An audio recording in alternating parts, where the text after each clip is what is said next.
দেশের ১ নম্বর news network. আর আপনারা দেখছেন TV9 বাংলা, প্রথম থেকেই প্রথমে।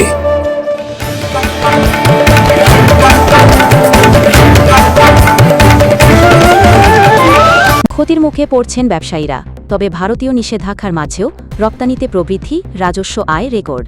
বিস্তারিত থাকছে খুলনা বিভাগীয় প্রধান মোহাম্মদ জামাল উদ্দিনের পাঠানো ভিডিও রিপোর্টে। সাতক্ষীরার ভোমরা স্থলবন্দরে কিছু নিষেধাজ্ঞা থাকা সত্ত্বেও রপ্তানি বেড়েছে, কমেছে আমদানি। এর সঙ্গে সঙ্গে বেড়েছে বন্দরের রাজস্ব আয়ও। 2023-24 অর্থবছরের তুলনায় সদ্যসমাপ্ত 2024 অর্থবছরে রপ্তানি বেড়েছে প্রায় 10.23%। কাস্টমস সূত্রে জানা যায়, 2024 অর্থবছরে ভোমরা দিয়ে 22,937টি গাড়িতে রপ্তানি হয়েছে প্রায় 3,406 কোটি টাকার পণ্য। মোট রপ্তানি পরিমাণ 2,86,130 টন। অন্যদিকে 2023-24 সালে রপ্তানি হয়েছিল 24,580টি গাড়িতে 2,76,110 টন পণ্য, যার বাজার মূল্য ছিল 3,090 কোটি টাকা। রাজস্ব আয়ও বড় ধরনের উল্লম্ফন দেখা গেছে। 2024-25 অর্থবছরে রাজস্ব আয় দাঁড়িয়েছে 946 কোটি 23 লাখ টাকা, যা আগের বছরের তুলনায় 92 কোটি টাকা বেশি।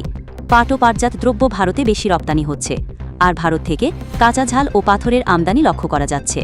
ভোমরা কাস্টমসের রাজস্ব কর্মকর্তা রাসেল আহমেদ জানিয়েছেন, ভোমরা একটি সম্ভাবনাময় স্থলবন্দর। আগামীতেও এই প্রবৃদ্ধি অব্যাহত থাকবে বলে আশা করছেন তারা।